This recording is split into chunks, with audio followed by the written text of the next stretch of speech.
아멘. 오늘은 제목을 구원의 완성이라 이렇게 했습니다. 여러분, 구원의 완성이 어떻게 이루어집니까? 십자가에 예수님이 죽으심으로 구원의 완성이다. 또 어떤 학자들은 한 걸음 더 나가야 된다. 예수님이 부활을 하셨을 때 구원의 완성이다. 근데 참 이렇게 말하기는 이렇게도 저렇게도 말이 되는데, 또 신학자들은 그걸 가지고 또 많이 따져요. 또 희한하게도 십자가가 구원의 완성이냐, 예수님이 부활이 구원의 완성이냐. 구원론적인 입장에 가서 보면 또 이렇게 말해요. 회개가 구원을 받는 것이냐, 믿음이 구원을 받는 것이냐, 이렇게 이제 따지기도 해요. 근데 사실 따질 이유가 한 개도 없어요.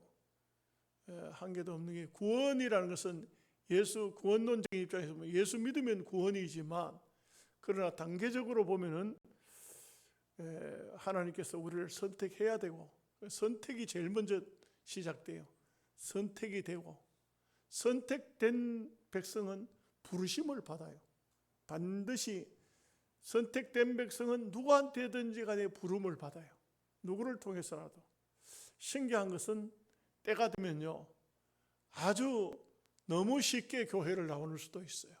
전혀 예수 믿을 생각이 없던 사람이 한순간에 마음이 바뀌어서 나 예수 믿어야 되겠다고, 이런 사람이 있어요. 또 어떤 경우에는요, 가정이 엄한 가정이잖아요. 그런데도 예수를 믿겠다고 하는 거예요. 그러다 보면은 핍박도 많이 받고, 옛날 우리 처음 선교사들 와서 복음을 전할 때 초창기 말입니다. 예수 믿으면 그 당시는 아주 미신 지키는 사람, 불교인 이런 사람들은 가정에서 예수 믿는 사람이 나오면 대단했어요. 옛날 고지식한 그런 할아버지들은 손자를 작두를 열고 그냥 목을 잘라버린다고 손자를 갖다 작두 밑에 집어넣기도 하고, 이런 일들도 옛날 초대교회 이야기를 들어보면 많아요. 또 부인들이 예수 믿으면 그 남편이 그냥 안 둔다고요. 두들겨 패고 엄청 어려움을 많이 겪는데, 참 보면은 믿음이라는 것은 너무 신기하죠. 그렇게 핍박을 하면은 놀랍게도 예수님을 그만두는 것이 아니고 더 잘 믿어요. 더 잘 믿어. 놀랍게도 더 믿어요. 더 믿도록 돼 있어요. 제가 전도사 때 안동 풍산에 교회에 가서 한 6개월 있었어요. 근데 그 교회에 그런 일이 있었는데, 어떤 일이 있었냐면 어떤 집에 아이가 간질하고 또 이렇게 정신적으로도 좀 이상하고 이런 아이가 있었어요. 근데 그 아이가 뭘 알겠어요? 근데 그 아이가 예수를 믿으러 교회를 나오는 거예요. 근데 그 엄마는 누구냐? 엄마는 3대째 무당을 하는 집이에요. 3대째 무당을 하는 집이니까, 이런 집에는 인간적으로 보면 죽었다 깨나도 예수 믿을 집이 아니에요. 그런데 아들이 교회 나가니까 이 부인이 마음이 확 바뀌어 버렸어요. 혹시라도 자기는 무당으로서는 자기 아들을 못 고치는데 하나님이 고쳐줄까? 이런 생각이 들었든지 교회를 나온 거예요. 그 남편이 아들은 간절하고 다리도 소아마비로 다리도 절고 정신적으로도 잘못되고 하니까 이거는 손댈 수가 없으니까 자기 부인을 두들겨 패는 거예요. 부인이 엄청 맞았어요. 매를 맞고 쫓겨나고, 쫓겨나면 갈 곳이 없으니까 교회 와서 기도하고 밤을 새우고 이렇게 했는데, 그런데도 불구하고 절대로 포기를 안 하는 거예요. 그 3대째 무당하던 집에 그만 무당 다 내버려 두고 완전 그냥 집안 청소해버리고 예수를 믿는 거예요. 참 신기하죠. 그렇게 매맞고 그렇게 힘들고 그렇게 어려울 것 같으면 그냥 그만둘 것 같은데 그만 안 둘 수가 없어요. 그냥 믿는 거야. 꾸역꾸역 믿는 거예요. 그 남편이 결국은 자기 부인, 자기 아들 따라서 교회를 나온 거예요. 집사가 됐어요. 장수예요, 장수. 밥도 밥을 보통 밥그릇에 이런 밥그릇에 밥을 푸는 게 아니고 이따만한 밥그릇에다 밥을 퍼서 먹어요. 난 보고 깜짝 놀랐어요. 밥그릇이 그냥 양푼이 밥그릇이 아니에요, 양푼이. 이런 장수예요. 앞니빨이 없어요. 그래서 왜 이빨이 없냐가 쌀 2가마를 놓고 동네 사람하고 내기했다게 이빨로 물어 올리는 걸로. 그러다 이빨이 몽창 빠져버렸어. 이렇게 미련한 사람이에요. 참 기가 막힌 사람. 그런데도 참 소아마비, 간질, 정신 이상 이런 아이 하나가 교회를 나오면서 그 집안이 싹 다 바뀌는데 큰아들이 신학교로 가가지고 목사가 되더라고. 딸아이들이 둘이가 있는데 둘 다 한번 초등학생인데 애들이요. 보통 주일학교 예배 드리면 교사들이 대표 기도하잖아요. 근데 걔들은 저거들이 기도를 시키면 다 대표 기도를 해요. 애들이. 그 집안이 참 신기할 정도로 하나님의 은혜가 그 한 아이를 통해서 들어가더라고요. 이 구원이라는 것은요, 하나님의 은혜라는 것은 성경이 말씀했잖아요. 너희가 그 은혜를 인하여 믿음으로 말미암아 구원을 얻었나니 이것이 너희에게서 난 것이 아니요 하나님의 선물이라. 십자가가 구원이냐 부활이 구원이냐? 아니요, 하나님이 우리에게 구원을 주셔야 구원이 있는 겁니다. 구원의 완성은 하나님 편에 있는 것이지 우리가 무슨 이렇게 저렇게 계산하고 따진다고 해서 구원이 오는 것은 아니지요. 그게 참 묘한 것은, 놀라운 것은 하나님이 우리는 잘 몰랐잖아요. 만세 전에 우리를 택정했다는 거예요. 이 세상에 있기도 전에, 우리가 이 땅에 태어날 생각도 못하는 때에 우리를 선택했다. 이 인간적으로는 계산이 안 되는, 인간적으로는 말이 안 되는 얘기를 성경이 하고 있는 거예요. 그러나 우리는 믿음으로 아멘 하잖아요. 왜? 하나님은 우리 인간하고 다르기 때문에. 하나님의 섭리는 우리가 작은 머리로는 계산할 수 없기 때문에. 그래서 선택되고 부름을 받고, 부름을 받으면요 실제로 믿음을 먼저 줘요. 뭘 믿음을 주느냐? 하나님을 믿고 예수님을 믿고 이 믿음을 먼저 준다고. 그 하나님을 믿고 예수님을 믿는 것은 성령이 그렇게 하시는 거예요. 그렇기 때문에 믿음이 생기면 자동적으로 그때 회개하게 돼요. 믿음 없이 회개가 안 돼요. 회개하게 되고. 여러분, 놀라운 것은 이렇게 회개하고 믿음 가지고 회개하죠. 어느 날 어느 순간인가 나 이제 새 생명 얻은 몸 거듭나는 거예요. 거듭나면서부터 거룩한 삶이 이루어지는 것은 상당한 오랜 세월이 지나야 거룩의 삶이 돼요. 거룩이 뭐라고 그랬죠? 구분된 삶을 살아요. 구별된 삶을 살아요. 구별을 할 줄 알아요. 이제는 거룩한 삶이라는 것은 구별을 할 줄 아는 거예요. 나를 구별하고 또 헌금도 구별하고 생활도 구별하고 말도 구별하고 구별하는 거룩의 삶이 된다. 거룩은 구별이에요. 구별. 구별을 할 줄 모르면 안 돼요. 막 집안에 엉망진창이 돼가지고 뭐가 귀한지 뭐가 덜 귀한지 알지 못하고 막 한테 막 섞이면 안 돼요. 절대로 걸레하고 행주하고는 같이 섞어서 쓸 수는 없어요. 따로따로 써야 돼요. 이 행주는 어디다 써야 되고 걸레는 어디다 써야 됩니까?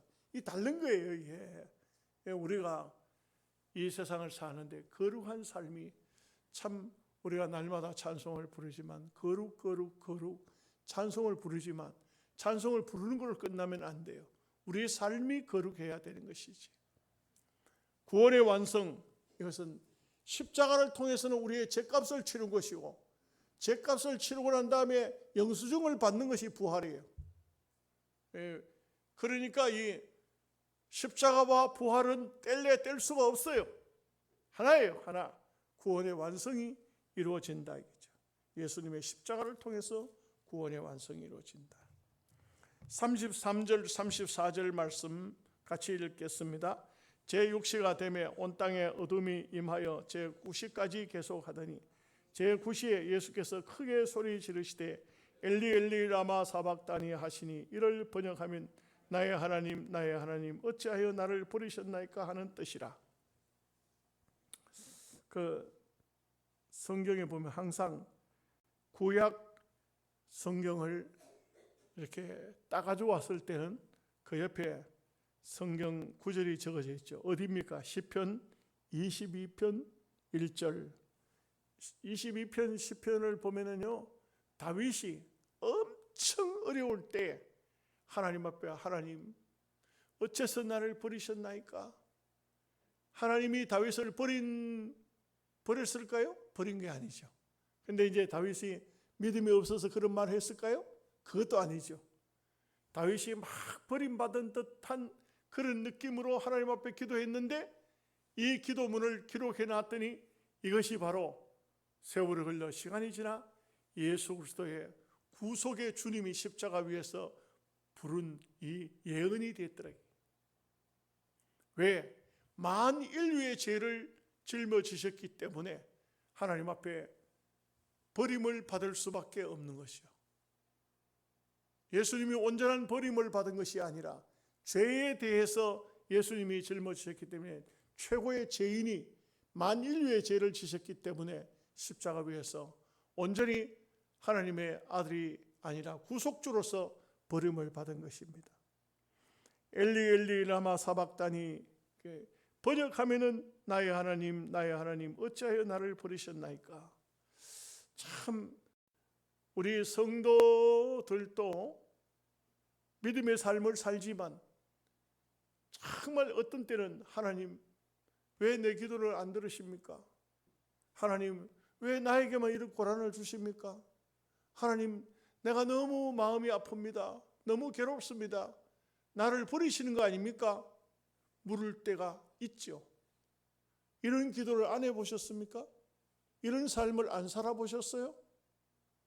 우리가 살아보면요, 다 그런 정말 계산할 수 없는 아픔이 다가올 때도 있어요. 그런데 그것은 절대로 우리에게 손해가 아니에요. 그 기도를 통해서 하나님을 안다고요. 그 기도를 통해서 하나님을 만난다고요. 그런 기도가 없는 사람은 언제나 신앙이 수박 그달기, 아직 그 속에 뭐가 들은지도 모르고 그 속의 맛을 알 수가 없어요. 우리가 믿음의 삶이라는 것은 정말 중요한데, 어떤 사람은 고난이 다가와서 고난으로 들어가지만 어떤 사람은 스스로 고난에 들어가요. 잠도 안 자고 금식하면서 하나님 은혜를 체험하기 위해서 고난으로 들어가요. 이 고난을 통해서 부활의 영광을 맛보는 것이 기독교입니다. 고난에 들어가지 않은 사람은 영광에 참여하기가 어렵습니다. 아니, 어려운 게 아니고 참여 못합니다. 그래서 이 다윗이 큰 고난 속에서 정말 하나님 앞에 버림받은 줄 알 정도로 기도했지만, 그것이 기록되었을 때 훗날 메시아의 예언시가 되었다는 것은 이 엄청난 축복이죠. 엄청난 복이 아닐 수가 없습니다. 35절에서 36절 말씀 보겠습니다. 곁에 섰던 자 중 어떤 이들이 듣고 이르되 보라 엘리야를 부른다 하고, 한 사람이 달려가서 해면에 신 포도주를 적시어 갈대에 깨어 마시게 하고 이르되 가만두라, 엘리야가 와서 그를 내려주나 보자 하더라. 이 사람들이 오해를 해도 보통 오해를 한 게 아니에요. 예수님께서 엘리 엘리 하니까 엘리야를 부른다, 엘리야를 부른다. 말이 무슨 말인지 내용도 정확히도 알지 못하고 자기들 마음대로 해석합니다. 엘리 엘리 라마 사박다니 하는데, 그런데 이 사람들이 하는 말이 엘리야를 부른다, 엘리야를 부른다. 엘리야가 와서 내려주는가 보자. 엘리야가 구원하자 보자. 개혁판에는 그랬죠. 엘리야가 와서 구원하나 보자. 근데 엘리야가 내려주나 보자. 이 사람들이 큰 오해를 하고 있습니다. 그리고 십자가에 달린 예수님이 얼마나 힘들까 싶으니까 이 신포도주, 이 신포도주가 어떤 것일까요? 신포도주, 독주입니다. 독주. 독주를 예수님의 입에다 갖다 대줬어요. 여러분, 여러분들은 그런 거 보셨나요? 저는 시골에 살 때, 옛날 전기도 없을 때 호롱불, 아주 옛날 얘기죠. 호롱불 피우고 할 때, 그때 집안에 이제 우리 동네가, 저희들이 살던 동네가 한 75 정도 되는데 전부 집안 식구들만 살았어요. 전부 바깥들만 살았어요. 근데 이제 어른들 한 번씩 돌아가시잖아요. 때가 되면 돌아가시면은, 그러면 꼭 염을 할 때 저녁에 하더라고요. 그 저녁에 염을 하니까 어제까지에도 살아계시던 분이라도 오늘 돌아가시고 나면 그 염하러 들어가는데 저녁에 들어가더라고요. 그 왜 저녁에 들어간지 나는 몰라요. 그러니까 그때 들어갈 때는 어떨까요? 살아계실 때는 아무 이상이 없지만 죽고 난 다음에는 그 방에 들어가는 게 못 들어가요, 함부로. 그러니까요, 술을 하여간 진탕 먹고 들어가더라고. 술을 진탕 먹고 들어가더라고. 막걸리를 갖다 막 그냥 말로 갖다 부어놓고 그냥 바가지로 퍼가지고 막 먹고 또 먹고 막 술이 거나하게 취하면 염화로 들어가더라고. 나는 그때 안 물어봤어요. 왜 그런지. 왜 저녁에 그렇게 맑은 낮에 놔두고 밤에 그렇게 염화로 들어가는지. 시신을 밤에 들어가서 묵고요. 거의 항상 장례를 치르는 집에는 술이 떨어지지를 않아요. 그래가지고 하여간 예수님께도 십자가상에 달렸으니까 이 십자가형을 집행하는 사람들이, 장애인들이 먹으려고 가져왔던 신포도주, 독한 포도주, 이걸 예수님에게다가 주었어요. 그 성경에 어떤 데 보면은 예수님께서 거절하셨다는 말씀도 나오고, 어떤 데는 입에만 댔다는 그런 말씀도 나와요.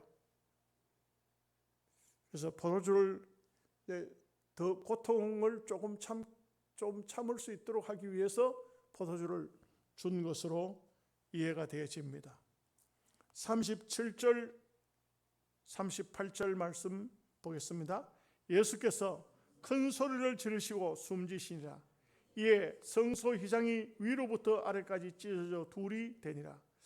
참 놀라운 것은 예수님이 십자가에 죽으실 그때에 여러 가지 기적이 나타나는데, 첫째가 기적이 6시부터 9시까지 3시간 동안 온 세상이 깜깜해져 버렸어요. 그러니까 3시간 동안 완전 일식이 왔다. 온 세상이 그냥 캄캄해졌다. 이때는 역사학자들이 하면 일식 시기가 아니에요. 보름이에요, 보름. 그렇기 때문에 일식 시기가 아닌 그때 일식이 벌어진 일. 두 번째는 성소의 휘장은요, 아주 단단하게 짜여진, 우리로 말하면 카페트와 같은 거예요. 금실, 은실, 항색실, 이런 실을 가지고 공교히 마치 여자들이 수놓듯 하는데, 그거는 뭐 이렇게 옷을 짜는데 부드러운 천이잖아요. 근데 그 성전 휘장은 아주 두꺼운 천으로 짠, 굉장히 사람이 절대 찢을 수가 없는 그런 것이 바로 성소의 휘장이에요. 그 성소는 지성소와 성소의 사이를 이렇게 막아놓은 것인데, 그 지성소 안에 들어가기 위해서는 성소 휘장을 걷어야 들어갈 수 있어요. 제껴야 들어갈 수 있어요. 아무나 들어가지 못해요. 대제사장만이 들어가요. 그래서 유대역으로 7월 10일이 대속죄일이에요. 7월 10일 날 대속죄일에 대제사장이 아사셀 양의 피를 양푸리에 담아가지고 지성소 안에 들어가서 12지파를 상징하는 것들이 그 안에 있어요. 거기에 피를 뿌려서 12지파의 죄를 사하는 그런 역할을 해요. 그렇기 때문에 이 대제사장은 굉장히 조심스러운 것이 1년에 단 한 번 지성소에 들어가서 이스라엘 백성들 전체를 속죄하는 대속죄를 한다 이 말이에요. 그 대제사장이 속죄를 해도 죄를 다 씻어줘도 그 다음부터 또 인간은 또 죄를 짓도록 돼 있잖아요. 그 지성소가 어마어마하게 중요합니다. 대제사장이 지성소에 들어갔다가 잘못 실수하면요 바로 죽어요. 그래서 항상 지성소에 들어갈 때는요 에봇에다가 실을 달아놔요. 줄을. 그래서 에봇 밑에는 방울이 달려 있어서 움직이면 딸랑딸랑 소리가 나요. 딸랑딸랑 소리가 나요. 많은 방울이 달려 있어요. 그리고 에봇에 줄이 쭉 달려 있어요. 성소에는 대제사장만 들어가고 저 제사장들이 들어오고, 지성소에는 대제사장만 들어가는데 성소에 제사장들이 쭉 앉아 기다리고 있어요. 대제사장이 제사가 끝날 때까지 기다리고 있어요. 그리고 이 대제사장이 제사를 드리다가 실수하면은 어떻게 돼요? 죽잖아요. 그 안에 죽으면 그냥 줄을 당기면은 시체가 나와요. 이 어마어마하게 조심스럽고 무서운 장소가 바로 지성소예요. 그 성소와 지성소를 중간을 막아 놓은 것이 휘장이에요. 휘장. 근데 그 휘장이 위에서부터 아래로 쫙 찢어졌다. 놀라운 것은 성소에 들어온 모든 제사장이 그 안을 평생 못 볼 사람들이, 평생 죽어도 그 안을 못 볼 사람이 성소 안이, 지성소 안이 환하게 보여요. 지성소 안에 뭐가 있었죠? 법궤가 있었어요. 법궤. 법궤는 뭐가 들었습니까? 두 돌비, 쌍난 지팡이, 아론의 만나, 그 다음에 세 가지가 이렇게 들어 있었죠. 근데 이 성소 안이, 지성소 안이 확 보여졌다.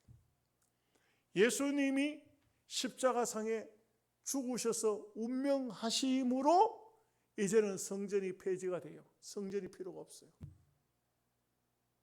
그리고 우리가 만인이 다 제사장이에요. 우리가 다 예수 그리스도를 통하여 하나님 앞에 당당히 나갈 수가 있게 됐어요. 이게 바로 예수님이 십자가를 지신 참 중요한 의미죠. 그래서 예수님이 십자가를 지심으로, 죽으심으로 당장 나타난 것이 성소의 휘장이 찢어졌다. 그런데 놀라운 것은 성경에요 참 백부장들이, 훌륭한 분들이 많아요. 여기 백부장이 뭐라고 말하느냐? 39절 말씀 보겠습니다. 예수를 향하여 섰던 백부장이 그렇게 숨지심을 보고 이르되 이 사람은 진실로 하나님의 아들이었도다 하더라. 골고다 십자가에 예수님을 죽이는 집행관이 백부장이에요. 이 사람이 모든 것을 집행하는 이 백부장, 100명의 군사를 이끌고 예수님의 사형을 지금 집행하고 있죠. 그 예수님이 딱 운명한 순간 이 백부장은 로마 사람이에요. 이 사람은요 유대인이 아니에요. 이 사람은 뭐라 하냐면 진실로 이 사람은 하나님의 아들이었도다. 정확히 알 수는 없지만 이 백부장은 분명히 예수님을 믿었을 겁니다. 유대인들은 안 믿어도, 장로들은 안 믿어도, 대제사장 서기관들은 안 믿어도 이 백부장은 분명히 입으로 고백한 대로 예수님을 믿었을 거예요. 그 유대 사회에 보면요, 백부장 한 사람이 병이 났을 때 예수님을 향해서 내 하인이 병이 났나이다, 와서 고쳐주소서. 예수님께서 참 내 아인이 병이 나이다 하니까 내가 가서 고쳐주리라. 주님 오시지 말고 말씀만 하십시오. 이런 그 백부장도 나오잖아요. 그죠? 참 귀한 사람이에요. 그 유대 장로들이 뭐라고 합니까? 주님 가서 고쳐주는 게 맞습니다. 그 사람은 유대인들을 위해서 회당을 지어준 사람입니다. 우리로 말하면 교회당을 하나 지어준 사람입니다. 유대인들이 예배당을 지으려고 하면 돈이 많이 들어가니까 힘든데 백부장은 재력가라고 돈이 있다고요. 물질이 많다고요. 그러니까 유대인들을 위해서 이렇게 성전을 지어준 사람, 회당을 지어준 사람, 그리고 구제를 많이 했다. 어려운 유대인들이 얼마나 가난했어요. 얼마나 배고픈 사람 많았습니까? 그 사람들을 많이 구제해 줬다. 정말 귀한 사람이죠.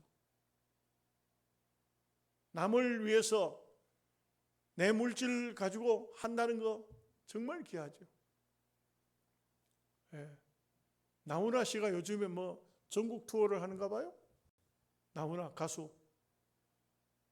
나는 그분이 그 천주교인이라는 것 얘기를 이번에 알았습니다. 천주교에 나가신다더만요.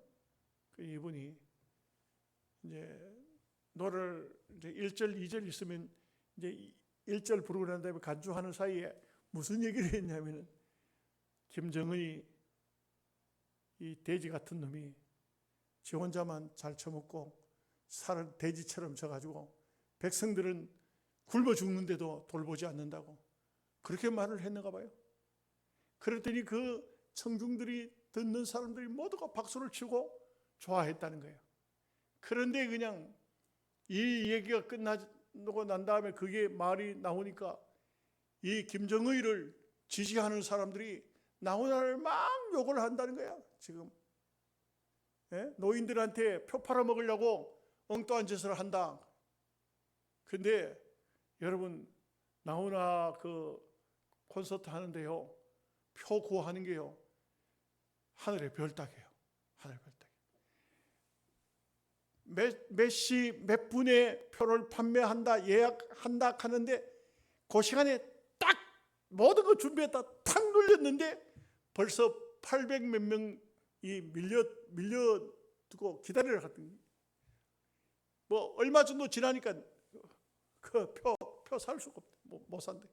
표 팔아먹으려고 하는 짓 아니에요. 나라의 지도자가 되고 백성의 어버이가 됐으면 백성들을 살펴야지. 그들을 위해서 정말 이방인 백부장도 회당을 지어주고 가난한 사람을 구제해주고 위대하잖아요.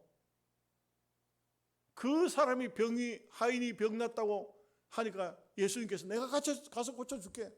그러니까 오시지 마시고 말씀만 하십시오. 이게 보통 믿음입니까?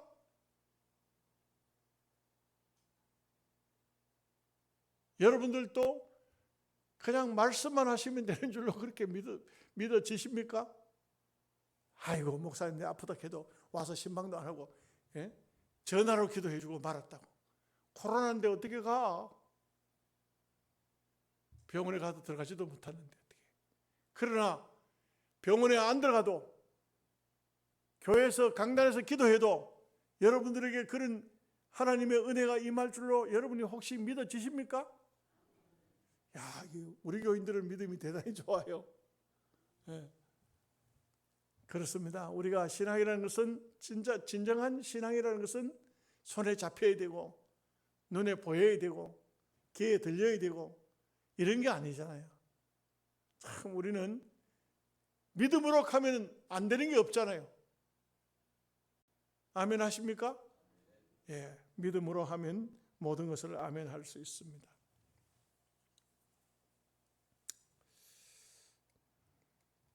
(40절에서 41절) 말씀. 멀리서 바라보는 여자들도 있었는데 그 중에 막달라 마리아와 또 작은 야고보와 요새의 어머니 마리아와 또 살로메가 있었으니 이들은 예수께서 갈릴리에 계실 때에 따르며 섬기던 자들이요 또 이외에 예수와 함께 예루살렘에 올라온 여자들도 많이 있었더라. 참 묘한 게 예수님 십자가에 죽으셨을 때부터 교인은 여자들이 많았어요. 여자들이 많았어요. 남자들은 어디 갔을까요? 베드로 어디 갔어요? 요한과 야고보는 어디 갔어요? 다 도망가 버리고. 그런데 이 여자들은 끝까지, 십자가 밑에까지, 심지어 오늘 말씀 끝에 보면 예수님 무덤에 들어가는 것까지 다 보고 있어요. 다 보고 있어요. 믿음이 있었을까요? 믿음은 없었어요. 예수님 다시 산다는 그런 믿음은 없었어요. 그렇지만 예수님을 배신하지 않고 끝까지 받은 은혜를 생각하고 끝까지. 막달라 마리아는 성경에 보니까 전에 7 귀신 들렸던 여자라고 했어요. 예수님을 만나서 귀신이 다 떠나간 거예요. 그러니 막달라 마리아는 끝까지 항상 막달라 마리아의 이름이 보면 여자들 나올 때는 먼저 나와요. 결국은 예수님께서 막달라 마리아를 부활 후 첫 번째로 마리아야 만나 주신 거예요. 여러분, 직분이 문제가 아니죠. 믿음이 문제죠. 결국은 어찌 보면은 겉으로 드러난 기독교 역사는 전부 남자들의 역사지만 안으로 좀 더 깊이 생각해 보면 이런 여인들, 여러분 남자들만 모인 교회가 될까요?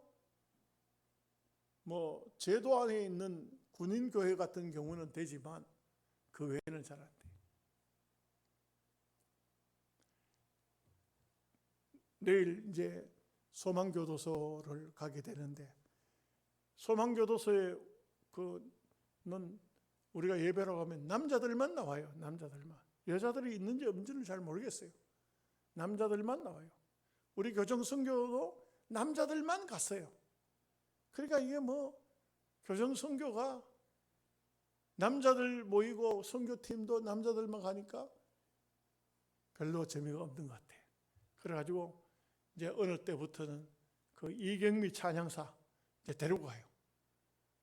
아, 분위기가 달라요. 분위기가 달라요. 확실히 달라요. 찬양하고 예배를 드리고 달라요. 그래서 이제 이번에도 이제 선교팀을 짜면서 전부 한 교회당 50만 원씩 이렇게 헌금해가지고 그래가지고 이제 그 사람들이 물어보면은요, 자기네들이 뭘 먹고 싶다. 이제 거기서 살 수 없는 것들 뭐 이런 것들이 있어요. 그 우리가 준비해가지고 가요. 너무 좋아해요. 예배를 드리고 이렇게 합니다. 가만히 보면은요, 기독교 역사에는 항상 보니까 그래요. 제가요, 대구 경북 지역에 장로회에서 설교하러 오락해 가지고 갔다가 마음에 결심한 게 뭐냐? 다시는 안 간다. 세상의 장로님들 80% 눈 감고 앉았어요. 20%는 커피잔 들고 왔다 갔다 해요. 교회도 예배도 들어도 안 들어와. 바깥에서 왔다 갔다 해요. 20%는 커피 들고 왔다 갔다 해요. 설교하는데 하나도 안 들어. 왜? 촌교회 저 영양골짜기에서 목사가 왔단다. 우리 교회 목사가 훨씬 더 박사님이고 훌륭한 목사님인데 그 설교도 듣기 싫은데 내가 영양골짜기에서 온 목사 설교 들어야 되느냐? 안 들어.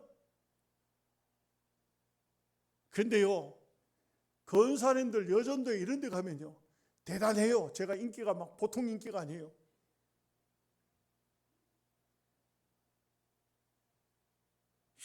희한하게도 남자들 있는 데 가면은 아주 기가 막혀. 남자들만 모인 장소에는. 그 내가 속으로 장로님들이 앞으로 뭐 몇천 명이 모이더니 다시는 오나 봐라. 안 간다. 안 간다. 아, 참 예수님이 12 제자를 왜 남자들만 선택했을까? 난 그거 참 이상해. 남자 6명, 여자 6명 이랬더라면 훨씬 더 나았을 텐데. 야간 여기 오늘 본문에 보니까 끝까지 배신하지 않고 예수님 앞에 나온 사람들은 여인들이었어요. 42절 43절 말씀 보겠습니다. 이날은 준비일 곧 안식일 전날이므로 저물었을 때에 아리마대 사람 요셉이 와서 당돌이 빌라도에게 들어가 예수의 시체를 달라 하니 이 사람은 존경받는 공회원이요 하나님의 나라를 기다리는 자라. 흔히 하는 말이 요셉하고 이게 그 다음에 나오는 여기 안 나오나요? 니고데모가 본문에는 안 나오죠. 니고데모하고 이 두 사람은 숨은 제자라 그렇게 말. 예수님의 숨은 제자라. 사실 장사는 오늘 여기는 니고데모가 안 나오네요. 니고데모 두 사람이 장례를 치렀어요. 예수님의 제자들은 다 도망가 버리고 이 두 사람 다 공회의원이에요. 우리로 나라로 말하면 국회의원들이에요. 그런데도 불구하고 이 사람들은 정말 예수님을 믿었어요. 그런 말들 하죠. 니고데모 같은 경우는 밤에 예수님을 찾아왔었는데 마음속으로만 믿고 자기의 어떤 정치적인 소신 때문에 예수님의 제자라는 것을 밝히지 못했는데 그래도 마지막 순간에는 예수님이 세상을 떠나시고 난 다음에는 이게 지극정성으로 예수님을 몰약 섞은 향을 100근쯤 가지고 와서 예수님 장례를 치렀죠. 44절 45절 보겠습니다. 빌라도는 예수께서 벌써 죽었을까 하고 이상히 여겨 백부장을 불러 죽은 지가 오래냐 묻고 백부장에게 알아본 후에 요셉에게 시체를 내어주는지라. 사실은 이 마가복음은 많이 다른 복음서에 있는 것이 생략됐다 했죠. 요약이 많이 된 말씀이에요. 실제는 이 로마의 군병들이 예수님이 죽었는가 안 죽었는가를 확인해요. 확인하기 위해서 밑에서 창으로 찌른 거예요. 창으로 찔렀으니까 이 가슴 옆구리를 찔러서 그 창끝이 심장을 터뜨렸다. 심장을 터뜨려 가지고 쏟아질 때에 살은 사람은 피만 나오는데 물과 피가 쏟아지더라고요. 사람이 죽은 다음에 몸을 찢으면은 물과 피가 심장에서 몸에서 분리가 돼서 나올 수 있다. 그래서 예수님께서는 물과 피가 쏟아졌다. 확인됐어요. 그냥 이게 마가복음만 가지고 불신자들은 예수님이 기절을 했을 것이다. 안 죽었을 것이다. 그 무덤에 들어갔다가 기절한 사람이니까 살아나오니까 부활했다고 떠든다. 이런 엉터리 없는 말들을 많이 했어요. 46절 47절 말씀 보겠습니다. 요셉이 세마포를 싸서 예수를 데려다가 그것으로 싸서 바위 속에 판 무덤에 넣어두고 돌을 굴려 무덤 문에 놓음에 막달라 마리아와 요새의 어머니 마리아가 예수 둔 것을 보더라. 참 여러분들도 궁금하시죠? 막달라 마리아 어떤 분일까? 천국 가서 한번 자세히 한번 보십시다. 참 귀한 분, 너무나도 귀한 분이에요. 요새 어머니, 막달라 마리아와 요새 어머니, 예수님이 무덤에 들어가는 것까지 보고 난 다음 그 무덤이 어떤 무덤인지 확인하고 안식 후 첫날 향품을 사두었다가 그걸 가지고 무덤으로 가는, 예수님이 부활할 것으로 생각지 않았어요. 시신에 발라주려고 향품을 가지고 갔지요. 그러나 예수님께서는 막달라 마리아를 기어이 만나 주셨지요. 너무나도 귀하고 놀라운 사건이 아닐 수가 없습니다. 여러분, 이렇게 예수님이 십자가에서 완전히 자기 생명을 하나님께 바쳐서 우리의 모든 죄값을 치르셨습니다. 이제 저나 여러분은 죄인이 아닙니다. 그렇다고 해서 박태서이처럼 의로라 하실 때에 날 부르소서 그하면 안 됩니다. 나우모이가 겠나? 박태서이 겠나? 박태서이죠. 그하면 안 됩니다.